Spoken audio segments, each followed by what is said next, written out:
Amiga, bom dia, tudo bem? É, Esse áudio é um chamamento, convocação, ajuda pública e uma obra de arte. É, é o seguinte, há um tempo eu tô bastante instigada pelas cartas negras, que foi um movimento íntimo que surgiu em 91 entre algumas escritoras, 5 escritoras, entre elas a Conceição Evaristo, em que elas se mandavam cartas e se atualizavam umas das outras, mas também falavam do que estava acontecendo no mundo e de machismo, racismo, arte, sobrevivência. E tenho pensado muito que as conversas via áudio que a gente tem e que são sempre tão escurecedoras, não deixam de ser, de certa forma, um pouco isso também. Então, agora me rolou um convite para participar de uma exposição afrofuturista e achei que mais afrofuturista do que conversas de áudio para compartilhamento entre mulheres negras sobre formas de sobreviver nesse mundo não poderia ser melhor. Então, eu tô chamando 4 amigas que eu tenho uma relação bem forte através de áudios de WhatsApp para integrarem esse trabalho comigo. A gente já faz isso, né? A gente já se atualiza da vida e já fala das coisas todas através desses áudios. Mas agora é essa conversa, a partir desse momento, se você aceitar, essa conversa já vai ser pública e a ideia é a gente falar e queria saber de ti o que são esses áudios de WhatsApp entre mulheres pretas do teu convívio, no que, o quanto isso te empodera, te atualiza a tua ancestralidade, te fortalece. Enfim, enquanto isso é importante para ti, para tua vida enquanto uma mulher negra. E enfim, o que você quiser dizer, o que você quiser que faça parte disso. Ai, que coisa, vai me fazer chorar. Nossa Senhora. E eu fico muito emocionada e muito feliz, assim. E eu agradeço muito, estou muito feliz com o convite, muito feliz com você. Acho que é isso mesmo. O universo é nosso, assim. E que bom que o universo nos tem. Mas de antemão já digo que você pode super contar comigo e eu vou ficar muito feliz mesmo de fazer parte disso, tá bom? E obrigada por fortalecer aí nesses movimentos que estamos longe fisicamente, mas conectadas por tudo que nos permite estar. Amiga, demorou. Nossa, achei a ideia foda, achei a ideia da exposição também foda. Mas eu super gostei da ideia, acho que é essa pegada aí mesmo, trampar, né, afrofuturismo é uma coisa que o pessoal tá abrangendo agora e tal. É isso, assim, eu acho, gostei super da ideia da exposição. Depois a gente conversa mais sobre isso. Ai, que projeto lindo, lindo, lindo, lindo, lindo. E é claro, claro que eu topo. Com certeza, eu também fico muito, muito feliz pela nossa amizade, e pela nossa proximidade, assim. E agora eu tô na rua, mas assim que eu chegar em casa e terminar de organizar as coisas, eu te mando um áudio falando um pouco sobre isso, tá bem? Muito obrigada pelo convite e lá vai dar tudo certo. Beijo. Mulher, que projeto lindo, foda pra caralho. Só uma mulher preta, que nem tu, pra pensar numa coisa dessas. Me sinto muito feliz, muito lisonjeada em ter sido convidada e com certeza vou participar, né? Como negar um convite desses, né? Eu tô intimamente e emocionalmente envolvida com esse projeto já de cara. Então, queria muito agradecer o convite, me sinto muito lisonjeada de ser uma das escolhidas, né? E eu fiquei muito feliz também que eu acredito que é possível que eu consiga fazer uma rede com as outras 3 mulheres que tu vai escolher, né? Porque eu acredito que tu vai manter, não sei também se tu vai manter essa lógica, né? Do projeto inicial das cartas, né? Que eram 4 mulheres, não sei se tu vai manter, mas eu acho que tem uma possibilidade aí de ter o contato com essas outras mulheres pretas também. E eu acho muito legal. Ai, que bom que você pilhou de fazer. E agora você acabou de me dar uma ideia incrível que é de talvez fazer um grupo com vocês 4, né? Com nós 5, né? Que seria maravilhoso, porque vocês são 4 maravilhosos, assim. Acho que daria um pano pra manga incrível, uma manga bafônica. Bom dia, pretas. Espero que o dia de vocês esteja sendo bom.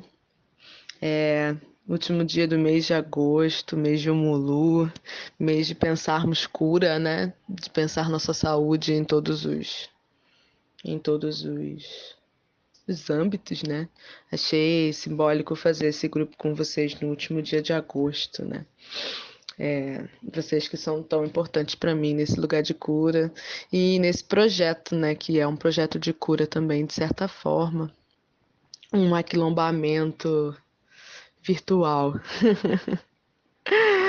Então, eu gostei muito da ideia do grupo. E aí, eu acho que também porque eu sou uma mulher preta que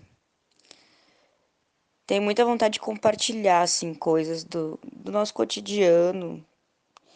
E eu gosto muito de ler, e eu fico fritando com algumas coisas, e eu não sinto, sei lá, tipo, é difícil conseguir dialogar com isso, com várias pessoas. E aí, eu tenho amigas negras aqui em Goiânia, acho que na verdade só tenho amigas negras. E Porto Alegre eu não tinha amigas negras, né? Porque, embora a gente consiga ver pessoas negras em Porto Alegre, são uma minoria, né? Perto de outros estados como aqui, né? Que mais de 80% da população aqui é negra. Já no sul é 30% só, né? E essa questão dos espaços de circulação também. Mas, enfim, eu queria comentar que eu tô fazendo um curso de extensão EAD, que é ofertado pela UFBA, que é Educação em Base Africana. E um dos textos que a gente leu essa semana e está discutindo agora é aquele texto da Bell Hooks, Vivendo de Amor. Acredito que seja de conhecimento de todas vocês. E aí eu tenho uma relação de amor e ódio já faz muito tempo com esse texto, porque está relacionado com essa questão de para mim, né, pela minha vivência, é aprender uma coisa que eu não fui ensinada. E aí é engraçado, né, porque meus pais foram muito rígidos e eu me vi em muitas partes desse texto. Coisa de engolir o choro, de sempre tentar ter que passar uma imagem de força. E eu fui muito agressiva na minha infância. E o lugar que eu sentia que tinha um afeto era na casa dos meus avós. Aí eu fico me perguntando assim, o tanto que isso é contraditório, né? Por que que meus pais tiveram uma dureza se meus avós eram pessoas afetuosas? Aí fico pensando se não foi uma questão de geração, né? Ou se a idade deixou os meus avós mais dóceis. Não sei também. E esse movimento de desconstrução dessa rigidez e dessa dureza é algo que tem me acompanhado, assim, mas nunca foi uma prioridade, né? Inclusive hoje eu falo disso, de afeto, de afetividade, e eu fico pensando assim, mas que besteira, né? Tem um lado meu que pensa que isso é uma besteira, que tem tantas outras coisas mais importantes, né, para lidar. Inclusive, pra mim agora tem pego muito isso, assim, de, eu tô com 30 anos e ainda não tenho um emprego fixo, ainda tô no meu processo aqui, terminando meu mestrado, vivendo de uma bolsa que mal dá pra pagar o dia a dia. E aí eu tô pensando em afeto, né? Até que ponto essas coisas elas podem estar sendo discutidas concomitantemente. Enfim, tô fritando com essas coisas e aí eu acho que esse grupo é um grupo que me, me permite fritar e talvez ter uma interlocução, né? Não sei. Mas é isso, mulheres. Prazer em conhecê-las. Nossa, Zanza, teu áudio me gerou tantas coisas, assim, tantos assuntos que eu preferi demorar um pouco para responder, para conseguir assentar todos os temas. Eu trabalhei esse texto numa exposição que eu trabalhei sobre os Panteras Negras. E, enfim, trabalhamos muitos textos pretos e tal, e um deles foi esse, assim, que foi onde eu comecei a parar pra pensar nessas coisas mesmo e tal. Eu tava vindo morar com o Gabriel, e aí surgiu esse trabalho, e aí eu larguei o planejamento. Na verdade, eu aluguei a casa com o Gabriel e saí daqui, fui morar, fui trabalhar 5 meses fora, assim, e voltei depois pra cá. Enfim, assim, aí quando quis, assim, sair de casa pra trabalhar num outro estado, nunca me foi um problema, assim, já fiz isso algumas vezes, sem grandes. Lógico, com saudade, com preocupações, mas nunca me foi questionado muito, assim, porque, enfim, eu tava saindo pra trabalhar, sabe? Nem eu nunca me questionei muito sobre isso. Só que aí, quando acabou o trabalho e eu vim pra cá, nossa, assim, e aí sair de casa pra, pra poder casar, pra poder viver um amor, era assim, me questionei muito e fui muito questionado pelas pessoas, assim. É, as pessoas pretas falavam assim, mas como assim você tá indo só pra isso, sabe? Eu lembro do meu chefe na época, né, desse trampo, falar assim, tá, mas você tá indo pra quê? Não, não, vou morar junto com meu namorado e tal, não sei o quê. Tá, mas só isso? E depois ele mesmo dizer, não, pera, ir em busca do amor já é algo, né, já é muita coisa.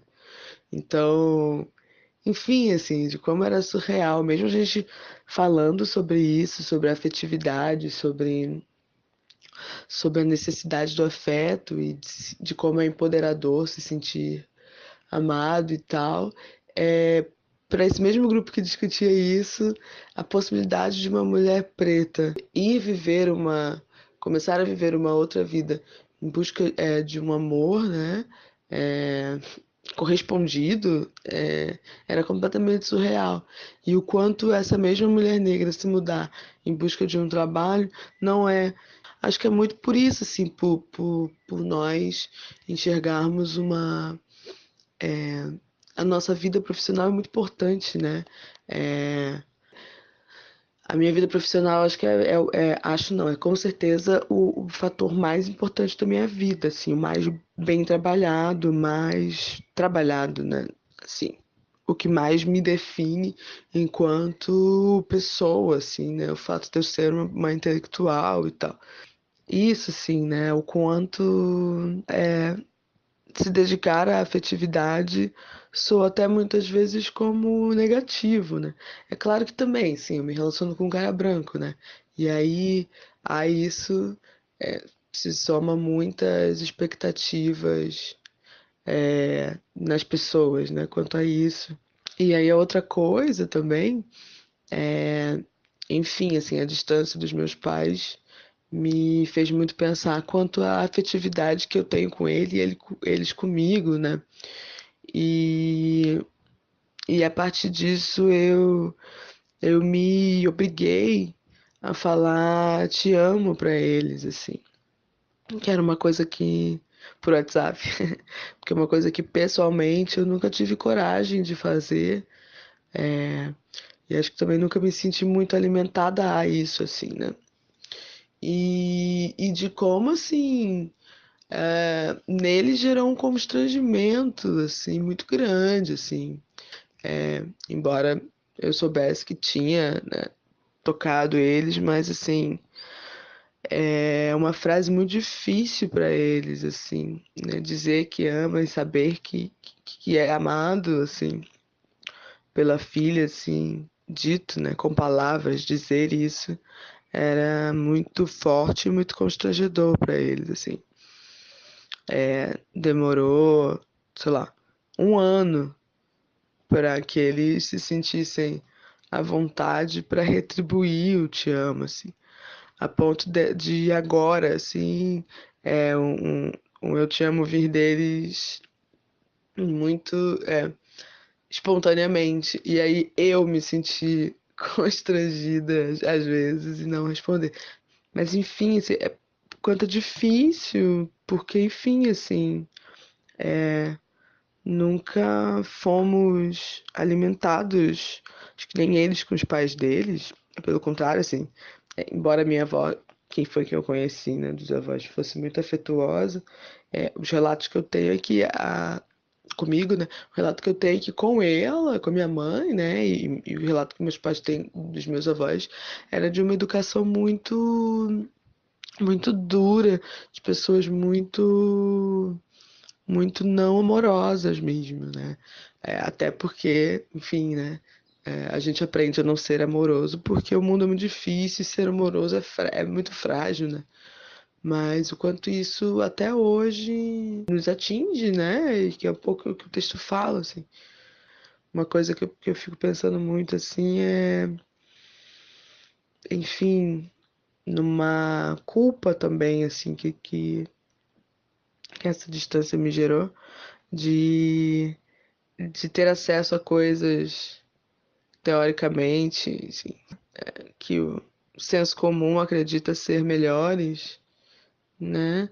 É, e de uma certa culpa, de sentir uma certa culpa no sentido de que ter saído de casa e estar aqui me possibilita acesso a coisas que lá no Rio não me possibilita.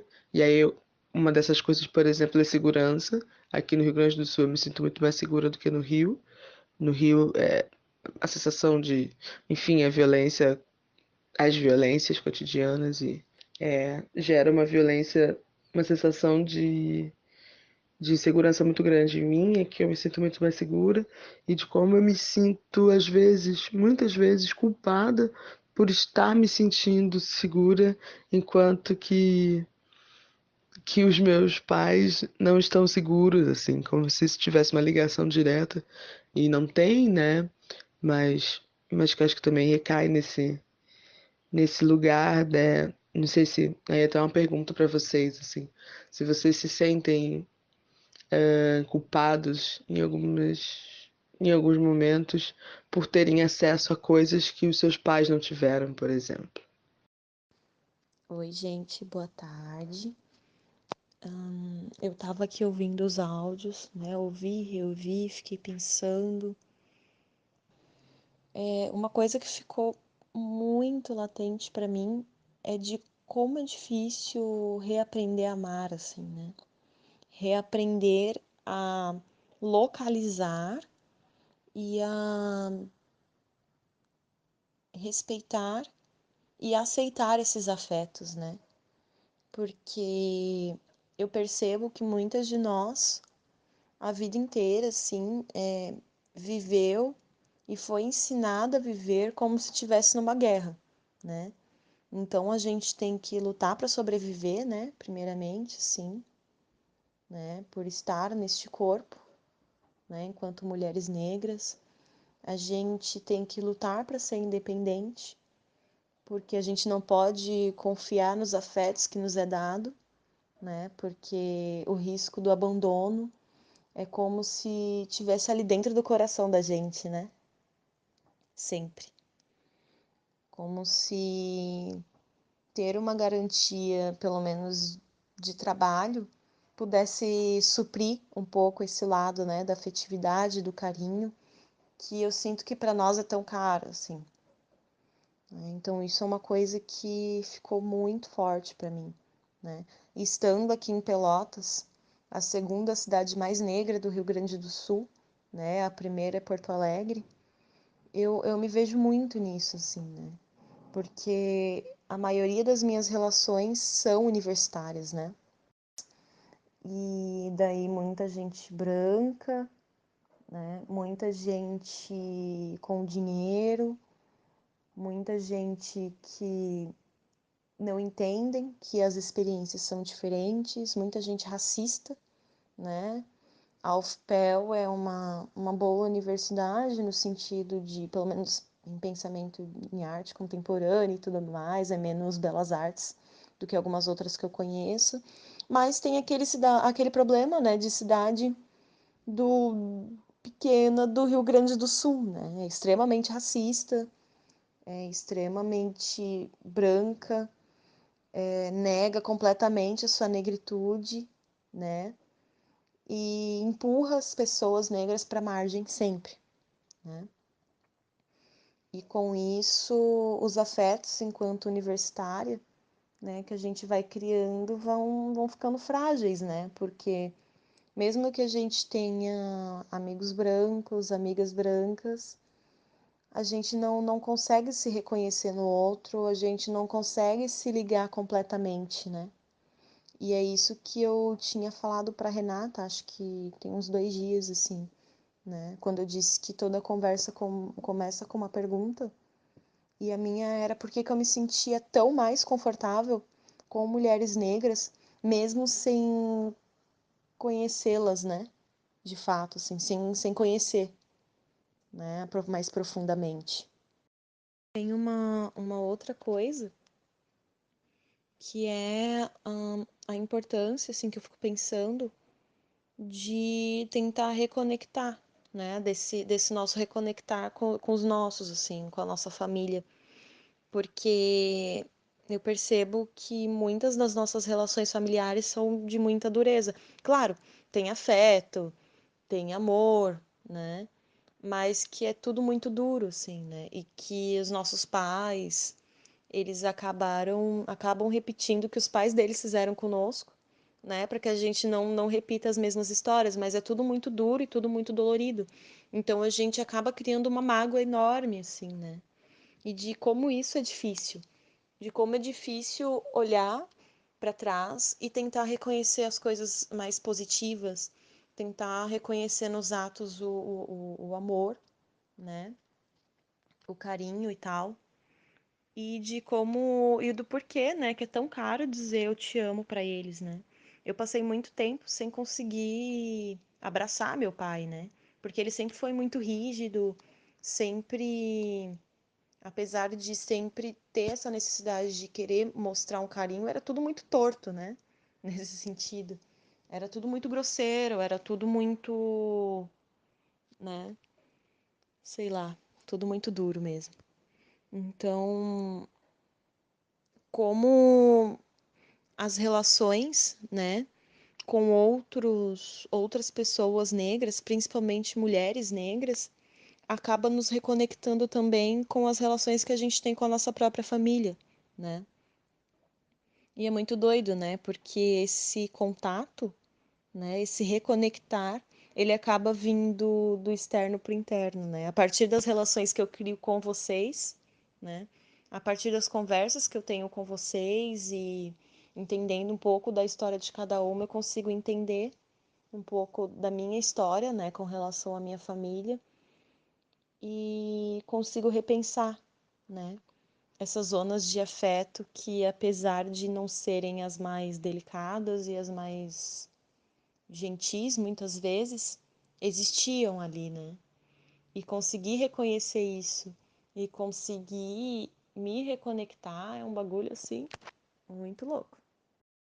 E tem mais uma coisa assim que eu me dei conta que apesar de ler, apesar da gente ir em palestra, em encontro, que, né, é a primeira vez em que eu me deparo com exceção da Renata, assim, que eu conheço pessoalmente, com outras mulheres negras que eu nunca vi na vida e que eu tô falando sobre afetividade, sabe? Né? E porque, querendo ou não, não é um assunto que eu tô acostumada a falar, né? A pensar assim, né? A gente pensa que esse tipo de coisa é tão natural, é tão comum a todas as pessoas e na verdade não é, né? Não é. Eu percebo que na nossa vida enquanto mulheres negras não que a gente nega o amor, né? Até porque ele nos é negado o tempo inteiro, assim. Né? O amor que eu digo não necessariamente o amor romântico, mas o amor de modo geral, assim. Familiar, entre amigos, tudo isso, né? Que nos é negado desde sempre, assim. E que, mesmo que a gente fale sobre isso, né? A gente fale, por exemplo, sobre, sei lá, a solidão da mulher negra, a gente nunca pensa, né? Como é essas nossas relações mesmo, umas com as outras, né? A gente está ali na prática, né? Sempre tentando se ajudar, se fortalecer, mas a gente nunca traz isso para mesa. Isso é muito legal, assim, de olhar mesmo e pensar, por que que eu me identifico tanto com você, mesmo sem te conhecer? Ai, Renata, eu fiquei um tempo aqui pensando sobre a tua pergunta, assim, porque é difícil, né? Eu tenho uma culpa que é diferente, assim, é no sentido de. Aí, falando um pouco da minha trajetória, né? Eu fiz graduação, fiz especialização, aí agora eu terminei outra graduação, tô terminando o mestrado. E ainda tô, assim, vivendo de bolsa, pego alguns trabalhos informais, mas, assim, não trabalho 44 horas semanais, não bato cartão, não tenho que acordar cedo, não chego em casa tarde. Eu não sei, eu não me sinto vivendo uma vida de sacrifícios. É ralado, é duro, né? A gente faz mil coisas ao mesmo tempo, enfim, mas não me sinto em sacrifício. Eu sinto que eu estou fazendo escolhas de coisas trabalhos que eu sinto prazer em fazer, né? Eu sou apaixonada pela minha dissertação, eu sou apaixonada pelo trabalho que eu desenvolvo na UFG, e por mais que eu não esteja sendo remunerada de forma suficiente, né? Eu tô feliz de estar fazendo o que eu tô fazendo, mesmo ganhando pouco. E aí, nesse sentido, eu me sinto culpada, assim, porque. Sei lá, né? Tipo, eu chego aí em Porto, por exemplo, e aí. Meu pai não tem plano de saúde, sabe? Meu pai tem que constar no SUS. Ele ainda tá resolvendo os papéis da aposentadoria dele. Ele não tá ganhando grana. Né? Tipo, eu queria poder oferecer algum conforto para os meus pais, né? Nessa altura do campeonato que eles já estão com mais de 60 anos e tal. E eu não consigo fazer isso, né? Porque com o dinheiro que eu ganho, eu mal consigo me sustentar e ir para Porto Alegre 2 vezes no ano, né? Para pagar a passagem aérea e os gastos que eu tenho aí, né? Enfim. Meus pais não têm condições de me ajudar financeiramente e eu muito menos, né? Então, nesse sentido, eu me sinto culpada porque eu fico pensando assim, eu tô com 30 anos, né? Com 30 anos, meu pai e minha mãe já eram casados, já tinham um filho, já sustentavam uma casa. E eu mal tenho grana para me sustentar, assim. E aí eu fico pensando assim que eles se sacrificaram muito, talvez na. Não que tenha sido um objetivo final, mas que eu acho que. Não sei, assim, de poder contar com algum apoio hoje dos filhos, né? E aí, nesse sentido, eu tô em débito com a minha família, porque eu não consigo apoiar a minha família financeiramente. Aí eu me sinto culpada. Então, eu tô fazendo coisas que eu gosto, que me dão prazer, mas que não me dão dinheiro, e é um dinheiro que falta, né? Inclusive para mim, eu também não tenho plano de saúde, também não moro numa casa com uma estrutura boa, não tenho carro, é difícil a locomoção aqui, eu deixo de fazer muitas coisas porque eu não tenho grana, né?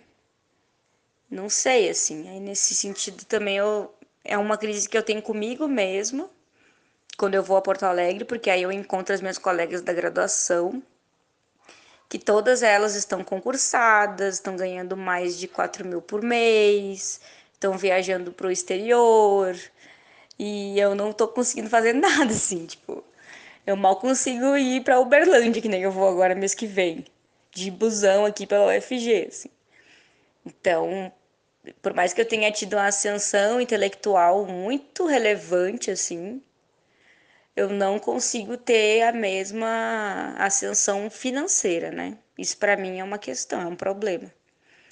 E para além disso também, às vezes eu fico pensando assim, que essa carga intelectual tá me trazendo, né? Para além dessa dessa possibilidade de ter uma criticidade sobre o mundo, de me entender, né, a condição de uma mulher preta, mas tá, né? Intelectualidade não paga contas, né? Aí é um momento de crise, assim, nesse sentido também. E, enfim, acho que é mais ou menos isso. Por enquanto, assim, é uma sensação que eu tenho de,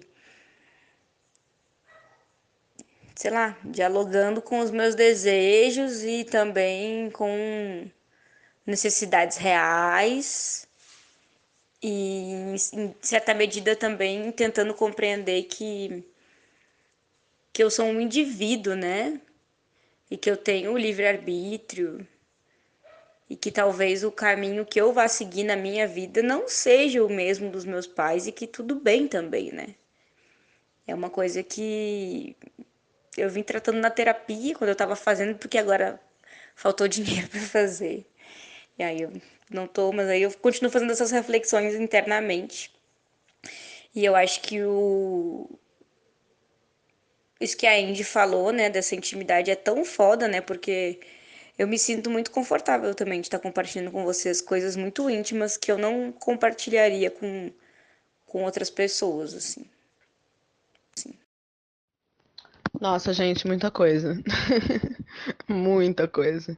É, a gente tinha comentado essa coisa de não sermos foco, num foco de amor não só romântico, né? Mas, enfim, amor em vários sentidos, assim. E eu fiquei pensando muito também em alto amor, como é difícil pra gente se colocar como foco, né? Como é difícil esse desenvolvimento do amor próprio e tal. Como acho que a gente tá aprendendo a lidar com isso ainda, né? E aí eu fico pensando o quanto que essa sensação de culpa, principalmente, né, em relação às gerações anteriores a nós, assim, tem muito a ver com isso também, né? É difícil a gente ser prioridade de nós mesmos, né? E, nossa, e essa questão que a Zanza colocou da para que serve toda essa intelectualidade, acho que é uma pergunta que eu me faço todos os dias, assim. Eu lembro de uma colega negra, enfim, uma situação de racismo estrutural muito forte, assim, comentando, assim, que talvez então fosse melhor ela não ter toda essa intelectualidade, né? Não ter toda essa consciência. Porque a partir do momento que ela tem, as coisas, em vez de ficar mais fáceis, ficam mais difíceis, né? E aí eu fico pensando como que pra gente é bem isso, assim, né? Como que pensar criticamente o mundo, claro, ajuda a gente a. Claro, é ótimo, né? Escuro. Ajuda a gente a entender por que determinadas coisas acontecem com a gente, por que que é diferente pra gente, o como que é diferente, né? A nós adquirir conhecimento e a pessoas não negras adquirir conhecimento, né? Como que, ao mesmo tempo que o mundo se abre, no que esse mundo se abre, a gente também identifica por que que ele não se abre tanto pra gente, né? Que pode ser menos doloroso, enfim, por a gente entender que não é pessoal, mas é mais doloroso por a gente entender que, independente da trajetória que a gente trace, é, a nossa história pessoal não independe pouco nisso tudo, né? Porque faz parte de uma coisa maior, assim. E aí eu acho que também, assim, quanto mais coisa nós sabemos, mais nós nos distanciamos também, né, dos nossos pais, assim.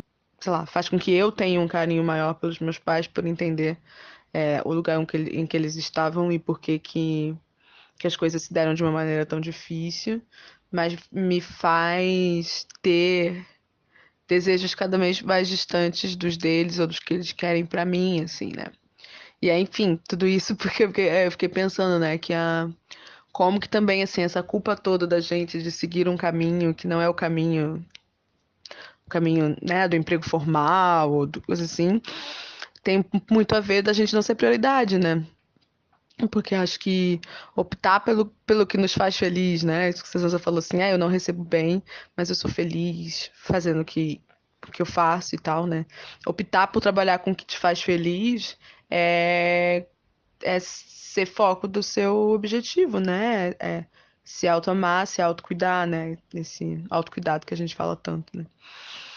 E, enfim, como a culpa, a distância dos nossos e o auto-amor, a autoaceitação, né? Aceitação, acho que estão totalmente imbricados, né? Um no outro. Esses dias eu tava vendo um post um story no Instagram de alguém, assim, que eu achei muito incrível, assim. Tem, quando a Sansa falou disso lá no começo, e agora me lembrei também dele de novo, assim, que é como que a nossa ideia de evolução, ela tá muito ligada a comparação com quem esteve junto com a gente, né? Em algum grau da vida, assim, né? A gente pensa onde os colegas estão e pensa, porra, que merda, né? Eu não tô nesse mesmo lugar, ou uau, tô melhor do que as pessoas que estudaram ou que cresceram comigo, enfim. E como que, na verdade, a gente tinha que olhar para nós mesmos, né?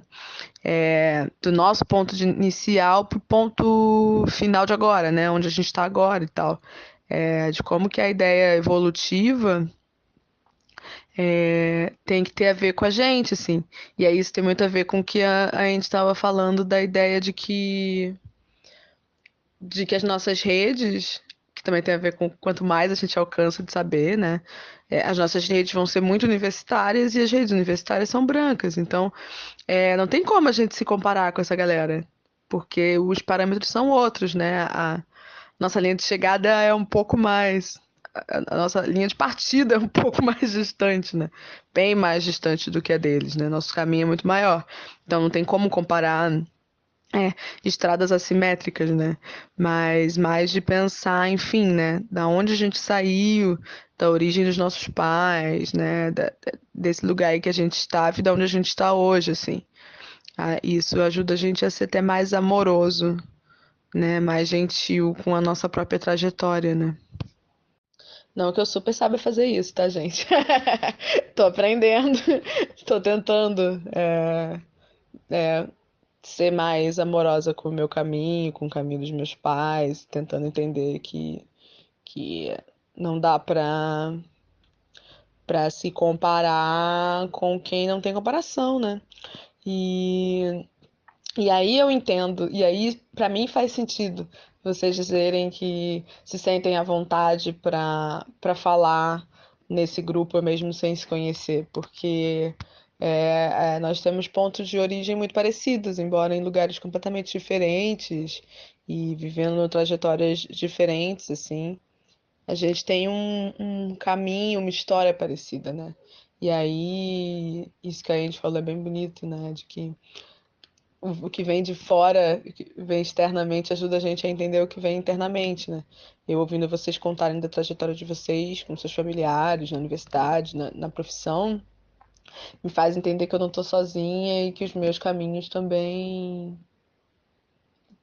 seguem uma lógica parecida, né?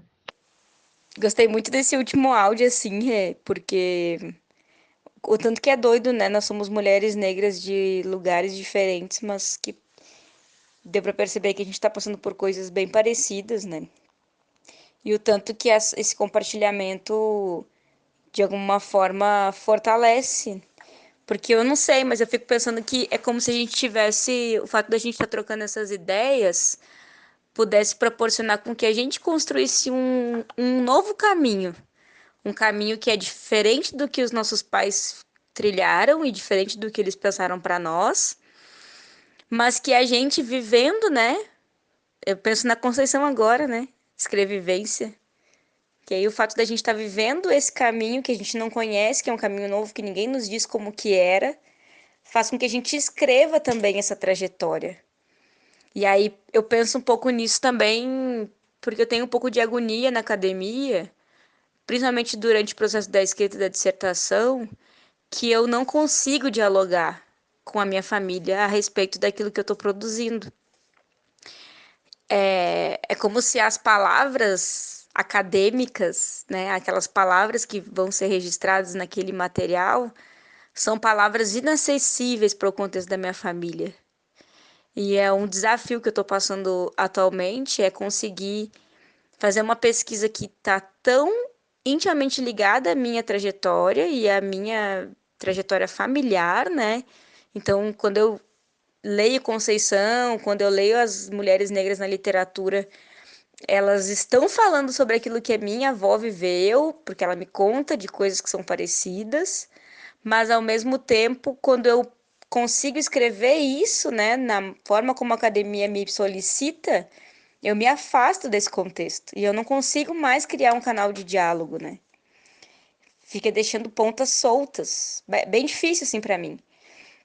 Mas conversando com vocês é como se a gente estivesse criando novas possibilidades de escrever esse caminho, né? Quais estratégias eu fiquei pensando agora, né?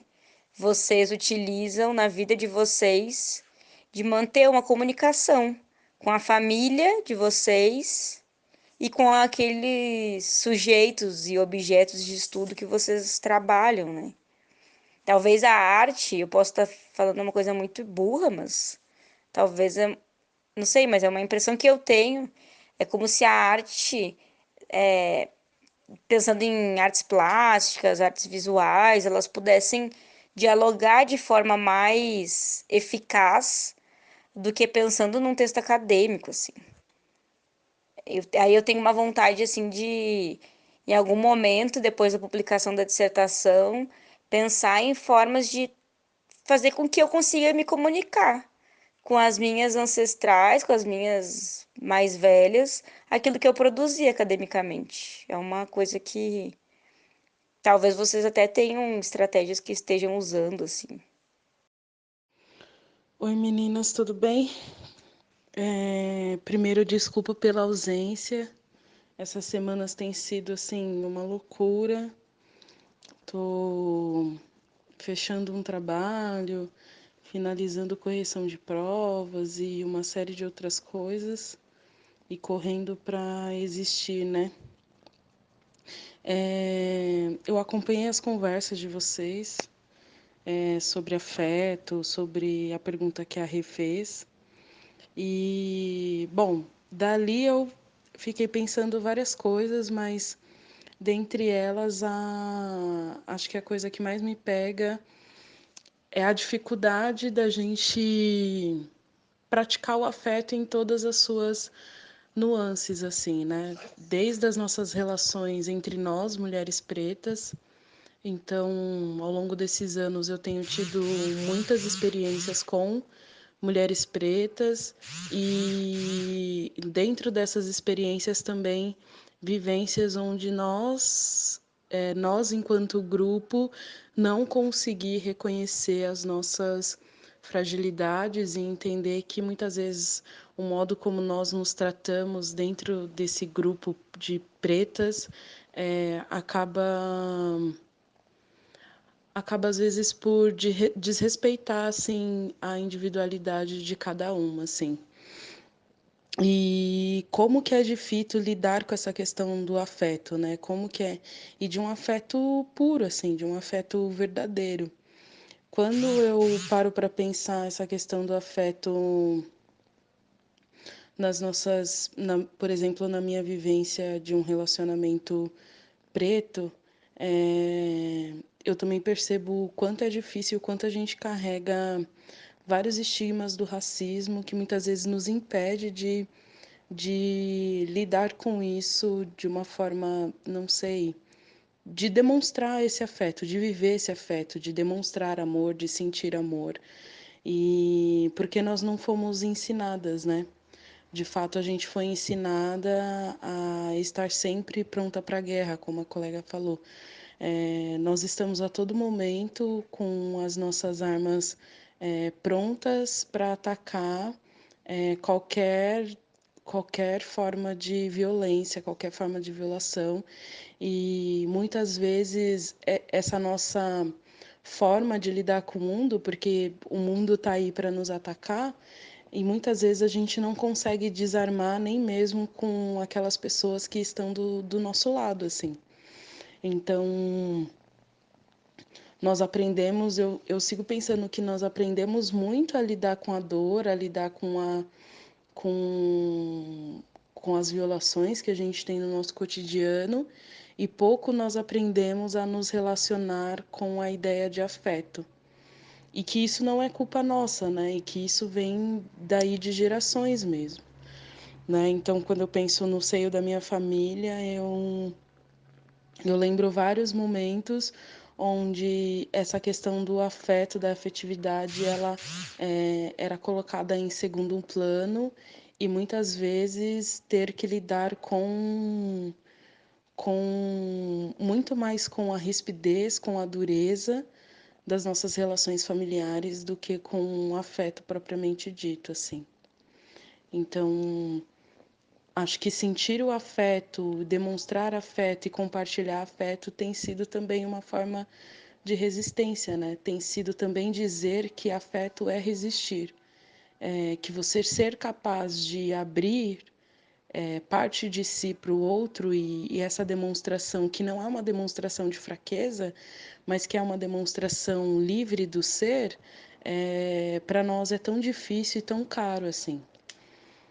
E tem sido um exercício. Para mim tem sido um exercício de vida, né? Desde nessa relação com outras mulheres pretas, nas relações afetivas, nas relações de trabalho, mas em cada tipo dessas relações, querendo ou não, eu ainda sinto que em alguns momentos eu preciso estar armada, porque eu não sei o que pode vir e como pode vir das outras pessoas. E é bem difícil. Acho que lidar com a questão do afeto, para mim, é algo que eu tomei para missão, assim, de vida. E aí a questão que a Rê colocou e me fez pensar várias coisas, né? Me fez pensar como que eu sinto essa culpa muito, muito mesmo, em relação à minha família. E não só pelo fato de eu estar em outros espaços, ter acesso a outros espaços, mas também uma certa culpa que os meus familiares me colocam pela ausência. Então, porque as nossas escolhas, os caminhos que nós fomos trilhando, acabou nos levando, de certa forma, para um lugar distante das nossas famílias, né? Desde o campo das ideias até quando a gente pensa na prática, no que a gente quer, como a gente enxerga o mundo, o que a gente quer para o mundo e qual é a nossa relação com ele, assim. E que, às vezes, isso, de certa forma, acaba sendo um resquício daquilo que a gente está propondo para o mundo, assim, que nós, enquanto mulheres pretas, que conseguimos tirar à venda, que conseguimos enxergar um estado de violação, como que esse afeto, essa partilha, essas trocas, elas não se limitam mais ao nosso núcleo familiar sanguíneo e essas relações elas acabam acontecendo com vários outros grupos. E talvez como que as nossas famílias entendem isso como, de certa forma, um certo abandono. E lidar com essa culpa também é algo bem difícil, né? Porque hoje eu fico pensando numa situação, né, que eu tô de ter saído de casa, ter escolhido viver um amor com meu companheiro, então moro junto com meu companheiro, e esse morar junto implica em ter uma vida à parte, e também implica muitas vezes em receber o julgamento da minha família por não compartilhar vários momentos com eles e compartilhar vários momentos com o meu companheiro e com outras pessoas.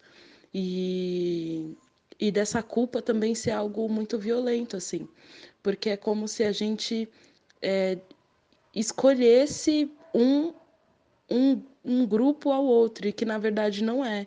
Na verdade, a gente está escolhendo as nossas narrativas, né? Na verdade, a gente está escolhendo os nossos caminhos e como que a gente quer viver hoje, como que a gente quer viver esse momento que está passando agora. E a dificuldade que os nossos familiares têm de entender isso, assim. E eu também, eu não consigo culpá-los, mas eu consigo perceber que eles não entendem talvez o tamanho da missão que cada uma de nós tem, assim, dentro daquilo que se dispõe a fazer. Então, uma coisa que eu sempre falo para eles, assim, não me culpe pelas ausências, porque eu sempre estarei presente.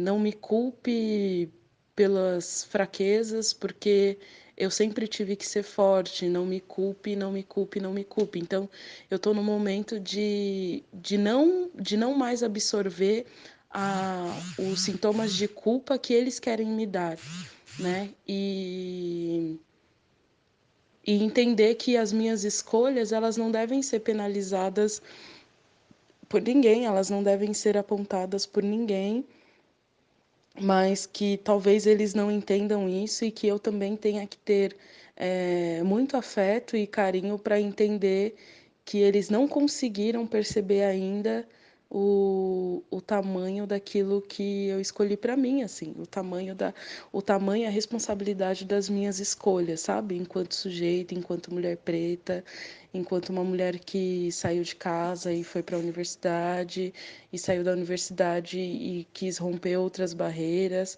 É... E é muito difícil, assim. Então, lidar com a culpa também é uma tarefa difícil, mas eu tenho tentado fazer o exercício de não me deixar envolver nessa culpa que as pessoas me dão, porque nós já carregamos uma série de outras culpas e fica muito pesado. E também de não entender e também de entender o quanto isso não é justo, assim. Ouvindo vocês, né, falando um pouco, a coisa da culpa é muito forte mesmo, né? A culpa por não sei se por não estar no mesmo lugar que os nossos familiares, mas também a culpa de isso sim, né? Disso sim mesmo, de não querer estar nesse lugar também, sabe? De não querer passar pelas mesmas coisas, de também estar no lugar onde a gente está, enquanto universitários e tudo mais.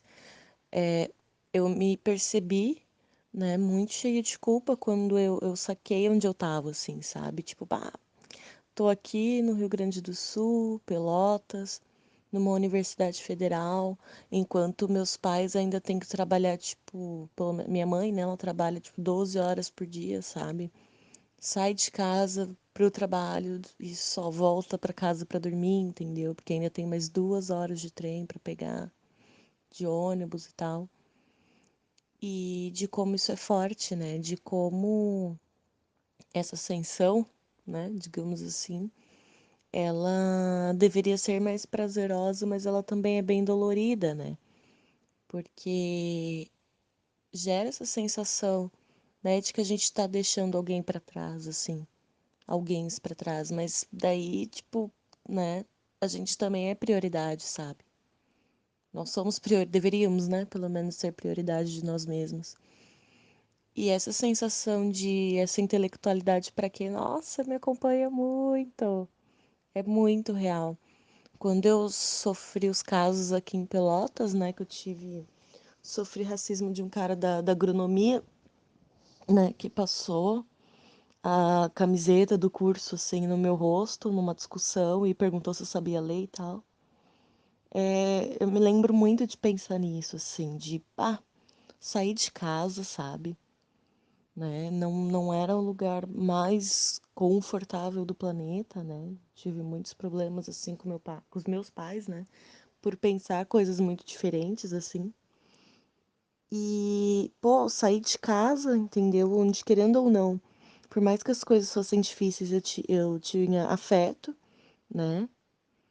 E, e respeito e tal, por quem eu era, assim, amor, tal, dentro dos parâmetros dos meus pais. E, meu, eu vim pra cá pra isso, né?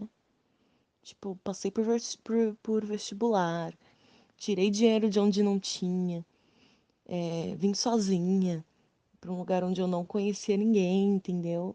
E pra passar por isso, então é uma coisa que eu lembro que até hoje, assim, me deixa um pouco perturbada. Mesmo com terapia, mesmo com toda a função, né, de autocuidado, ainda é uma coisa que fica muito latente.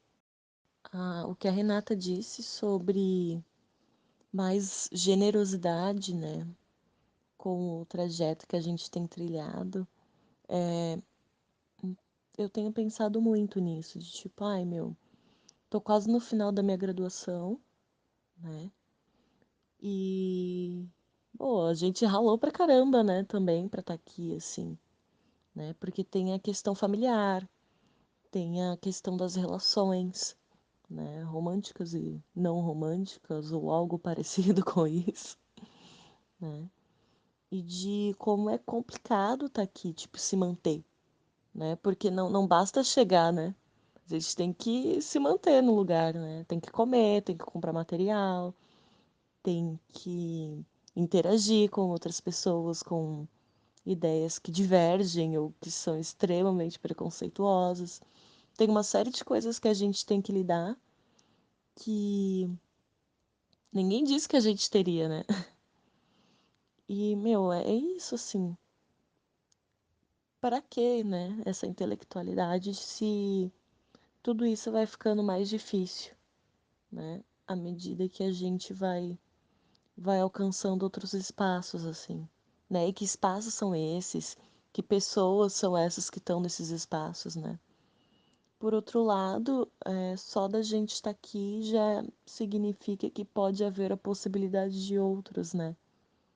Então eu me pego muito nessa questão, né? Do que rolou até agora, do que é possível fazer, né?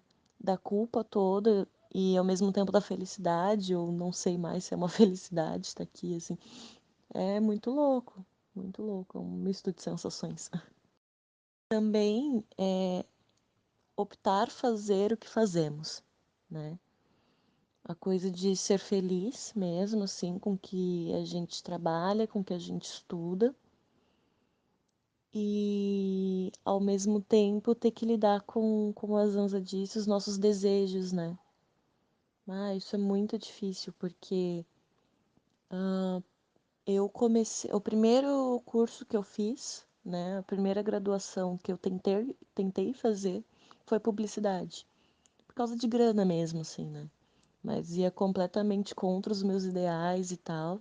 E isso gerou uma treta gigante na minha família, assim, né? Tipo, como assim você desistiu, né, de fazer publicidade? Eu fazia numa universidade particular, trabalhava horrores. Minha mãe também trabalhava horrores pra gente conseguir pagar. E daí, com 2 anos de curso, eu desisti, assim, porque não dava, né? A galera não era massa, o curso era, foda. Publicidade, né? Aquela coisa. Aí depois eu larguei tudo pra entrar numa federal, porque, enfim, né? Complicado. Minha mãe achava que era sorte, era tipo ganhar na loteria, entrar na Universidade Federal. E daí, quando eu entrei, eles ficaram muito de cara comigo, porque a sensação é que eu tava largando tudo, né? Tipo, sair de perto da família, ir para outro estado, tentar uma coisa que até então, dentro do meu ambiente familiar, era quase uma lenda, né? Alguém entrar numa universidade federal, numa universidade pública, né? Então, foi um processo bem complicado. Então, eu fico muito pensando a que ponto, né? A troco de quê, né? Eu troquei esse espaço que era de São Paulo, coisas aparentemente certas, né? O que é mentira, né? Nada na nossa vida é certo, né? Nada é para sempre, assim. Então, sei lá. E sim, isso que a Zanza fala é muito real, de não conseguir chegar nos nossos familiares, tipo, não consigo, sabe? Meus pais sabem que eu estudo artes visuais, que eu trabalho com isso, né? Mas a gente não tem uma conversa assim, sabe? Sobre, como é que tá a sua produção? E aí, o que que tu fez, sabe? Eu sinto que para eles parece ser muito distante, né? E eu não sei em que momento que isso também ficou distante para mim, né? Em que momento que, mesmo tendo hoje em dia, né, tendo uma boa relação com a minha família, em que momento eles se distanciaram, assim, da minha trajetória, né, enquanto intelectual e tal, mesmo que eles façam parte, eu sinto que muita coisa acabou rumando para outros lados e que hoje em dia eu sinto muita dificuldade de reconectar, assim, alguns laços, claro, né, tive muitos problemas, assim, especialmente com meu pai e tal, mas eu fico um pouco pesarosa, assim, né, de pensar que essa cumplicidade que eu poderia ter com a minha família se perdeu em algum momento quando eu entrei na academia, sabe? Não sei. Mesmo que a gente não saiba de onde a gente veio, né? Mesmo que a gente tenha ali a nossa família presente, né, em algum grau, eu sinto que há um distanciamento muito grande depois que a gente entra para a universidade, depois que a gente tem os ciclos que a gente tem, né? E de como é importante estar falando sobre isso aqui com vocês, porque eu percebo que não é uma coisa só minha, né? Que eu tenho outras pessoas para compartilhar, para entender e para, quem sabe, achar soluções, né? Para esses buracos assim que ficam na gente. Olá, mulheres. Boa tarde. Como vocês estão? Chegando aqui meio atrasada, né? Mas algumas coisas que eu fui pegando aí foram gerando em mim provocações. Tô aqui com um papelzinho, uma caneta na mão, tomando nota, mas olha só, a caneta tá sem tinta, então assim, a minha escrita tá sendo de ponta seca, né? Então é uma escrita de relevo aqui e tá entardecendo e a luz tá ficando estranha, assim. Daqui a pouco eu vou começar a tatear essa escrita para conversar com vocês. Não sei se eu me fiz entender, mas enfim. É, E o quanto pra mim essa coisa da escrita tá pegando agora, assim, é uma coisa que vem me tomando, né? Também tentando entender outras epistemologias, né, para entender também de onde, quais são as filiações de nossas produções e tal. E aí dentro de uma linguagem aí, dentro de um, sei lá, de um repertório anticolonial, muito bebendo da fonte do Fanon, eu entendi que meus trabalhos tratavam-se de experiências epidérmicas, né? Bom, vou mandar um áudio freestyle. E aí surgiu essa questão do trabalho, né? E do quanto o trabalho é isso que muitas das vezes nos define no mundo. E, cara, isso de alguma forma se insere aí. As divisões raciais estão diretamente ligadas, né? Está diretamente ligada às divisões dos trabalhos, né? Do quanto a racialidade é isso que estrutura o trabalho também, né? Quem pode desempenhar determinadas funções ou não. E, enfim, minha pesquisa passou muito por aí também. E aí surgiu uma coisa que foi muito interessante, levantada pela Zanza, que é essa coisa, né, da grana, do trabalho e afeto, o amor, passando aí pela Bell Hooks também. E eu não sei, aí entra a coisa do testemunho, né? E na escrita da dissertação, uma palavra que surgiu assim, e eu tive vários atos falhos na escrita, né? E quando eu tentava escrever testemunho, sempre vinha, eu acabava escrevendo testemundo. E isso para mim foi muito simbólico, né? Do quanto, sei lá, esse nosso gesto de fala e de escrita e de expressão de ser no mundo acaba, enfim, sendo também, tem esse lugar do teste, né? E o testemunho, a nossa fala e essa coisa dessa fala em primeira pessoa, que é o que tanto se discute aí como uma busca de autonomia, né? Para esses corpos colonizados, e marcados pela colonialidade, que sempre os discursos caem sobre a gente, né? O discurso vindo de fora sobre determinados, o quanto os discursos em primeira pessoa são importantes, né? Então, essa coisa do testemundo, para mim foi tanto emocionante encontrar essa palavra, né? Que, enfim, saiu das minhas entranhas e saiu do erro também, né? E do quanto o erro acaba sendo a solução, né? Essa ginga aí. E, enfim, essa coisa da grana e do afeto, né? Das relações românticas, mas aí também foi dito aí da relação do com a família mesmo, né? Esse amor partilhado pela família. Para mim foi mega importante meus pais estarem lá também na defesa. Acho que eles começaram a entender o tanto. Enfim, eu sempre entendi que o trabalho era deles também, né? E, enfim, encontrar a nossa escrita também é uma coisa, enfim, sendo leal com a nossa própria história, né? Acho que eu busquei isso também, mas, cara, eu não sei, eu também super, de alguma forma, tento dar um gás a mais na vida aí, de trabalho, de trampo, de rolo. Para mim é difícil formular assim, vida profissional, porque é tudo sempre muito incerto, né? E, e não sei, mas é a coisa que eu também mais invisto na minha vida. E ao ponto que outro dia eu tava lembrando, né, de falar assim um dos primeiros boyzinhos com quem saí, assim, que que eu não tinha tempo assim para relacionamento com ele, assim, porque eu tinha que, pô, dar conta de muitas coisas, né? E não sei, o quanto a educação pra gente também, não sei, comecei a entender que a educação pra mim já era uma vida profissional, sabe?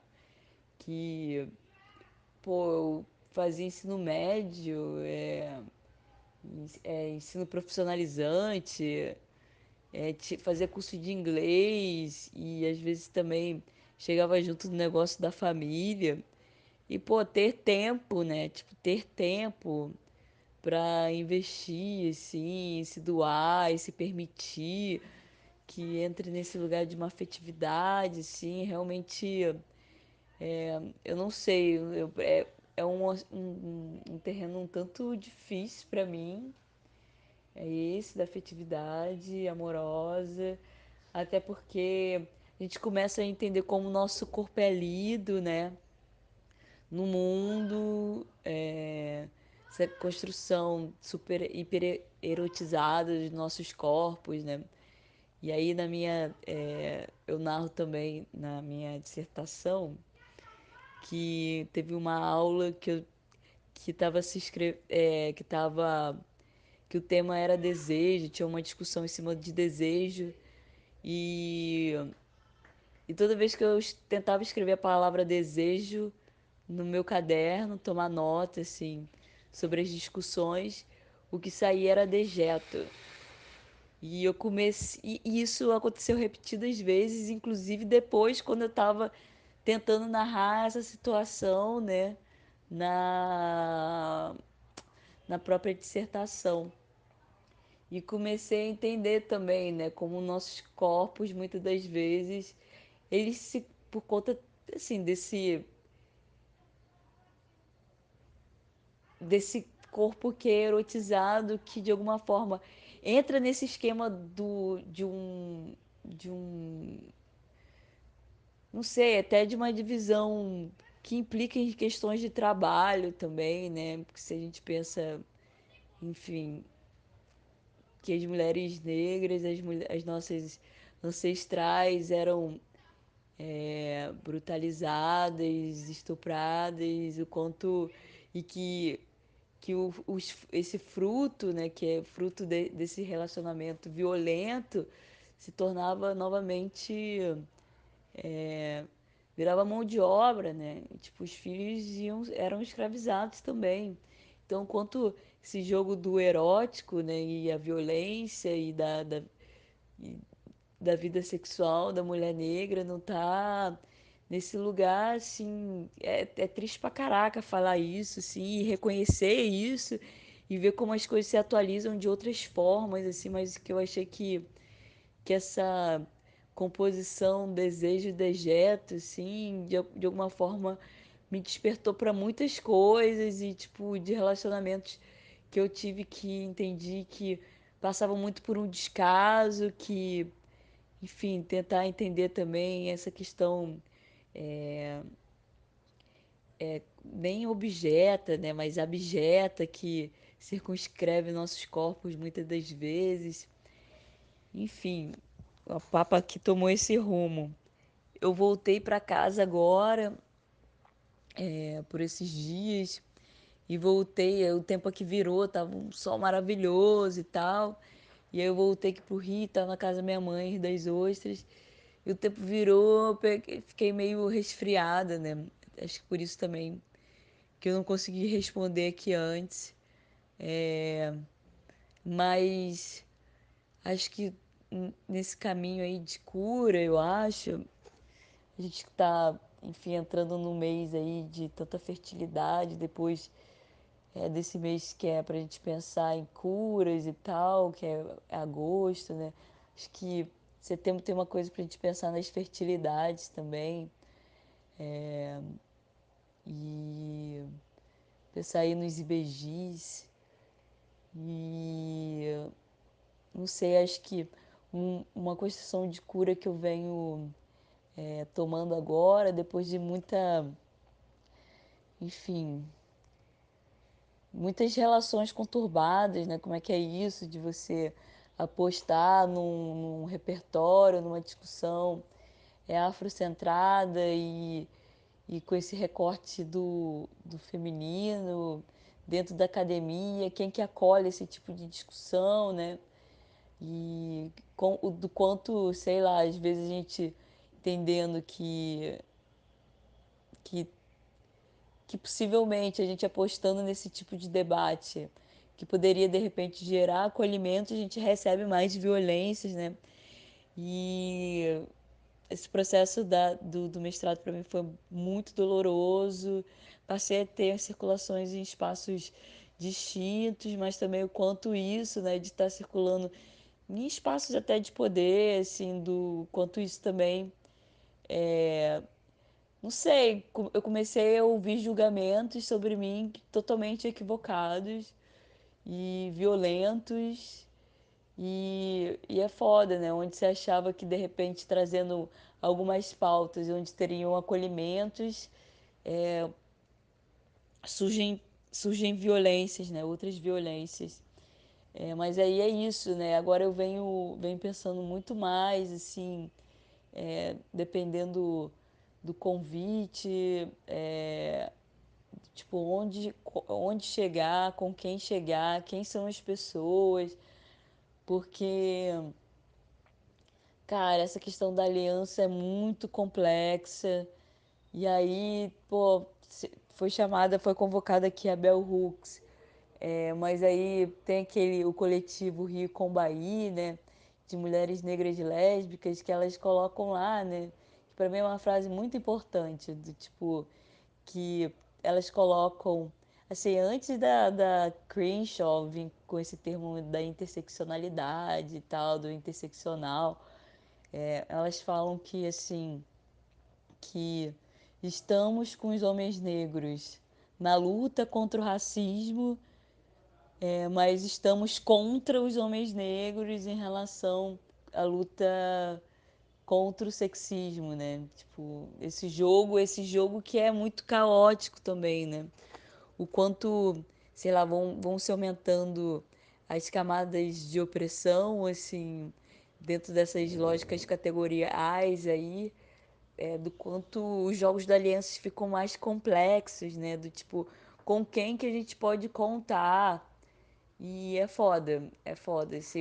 Eu agora também, eu venho me desligando, inclusive, um pouco mais das redes sociais, porque, não sei, numa tentativa de me preservar, assim, e talvez de encontrar um caminho de silêncio, de meditação, do tipo, para ver se, não sei, de alguma forma os ancestrais assim, me orientem assim, em termos de sabedoria, para saber onde apostar, né, cara, com quem colar, fortalecer onde, quem que pode te fortalecer. E é osso, né? E, enfim, eu também tô nesse corre agora diaspórico, como sempre. Aliás, agora na minha, assim, sempre tem, às vezes eu pinto esses editais e tal, algumas convocatórias. Aí a gente tem que escrever uma biografia, uma mini biografia e tal. E sobre essa questão da diáspora, né, cara? Do quanto a gente sempre tá em mudança. E eu comecei assim, uma coisa que agora eu venho escrevendo, assim, na minha biografia, que eu entendo que super me define, para além do trabalho, são esses deslocamentos, né? Do tipo, coloco, no que eu já morei em mais de 6 cidades, já me mudei e já morei em mais de 20 casas. E eu parei de contar, mas eu agora também tô fazendo esse corre de mudança, tô saindo aqui do Rio, tá pesado ficar aqui, já não tenho mais uma remuneração fixa, e que era o lance da bolsa, e que, bom, não é muita coisa, mas só de ter de pingar uma parada fixa também já cria uma maior estabilidade. E agora eu tô fazendo esse corre de volta para casa da mãe, assim, por um tempo, para repensar aí quais serão minhas estratégias por agora, né? Enfim, acho que, não sei, acho que venho entendendo que esse silêncio que eu venho buscando, que eu tô dividindo aqui com vocês, né? Também é um silêncio para uma meditação que busca estratégias, assim, porque nesses jogos das alianças e jogos dos poderes, né? Do quanto a gente precisa. Cara, a gente tá na guerra, né? Então a gente precisa ter estratégia para viver no mundo, né? Eu acho que o testemunho passa por aí também. Axé, pretas, axé. Bom te ouvir, Mi. É, Nossa, esses seus áudios caíram como uma luva num trecho de uma coisa que eu ia ler para vocês. E acho que faz todo sentido com o que você falou aí dessa guerra, dessa ginga, né, desse saber recuar e saber a hora de jogar, desses silêncios e enfim, quando eu convidei vocês, eu disse que a ideia desse projeto era inspirado, enfim, ativado pelas cartas negras da Conceição Evaristo, né? E eu tive contato com esse projeto dela a partir da exposição que fizeram sobre ela no Itaú Cultural no ano passado. E nessa exposição tinha algumas dessas cartas e tinha também uma reativação das cartas negras em que a Conceição escrevia para novas escritoras, né? Escritoras do agora, negras, assim.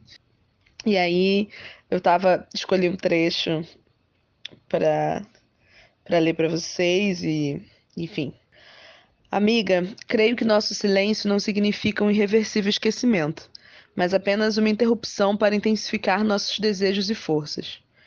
capta em nosso silêncio a imagem de corpos no jogo da capoeira, que recuam e avançam, recuam e avançam. Nesse exato momento, visualizo corpos de mulheres em cena, na roda, avanço e recuo de corpos. Tudo um jogo a significar a vida. Dos movimentos da capoeira, uma lição retiro. Recuo e avanço.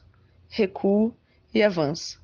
A cada recuo, o corpo se potencializa e volta ganhando espaço. A volta traz sempre um corpo novo, no mesmo corpo anterior, porém potencializando na rapidez, na sagacidade, aprendizagens adquiridas na tática do recuo. Proponho, pois, nossa volta. Voltaremos potencializadas com mais vozes para juntas sustentarmos nossa confraria. Um chamado está sendo feito. É isso.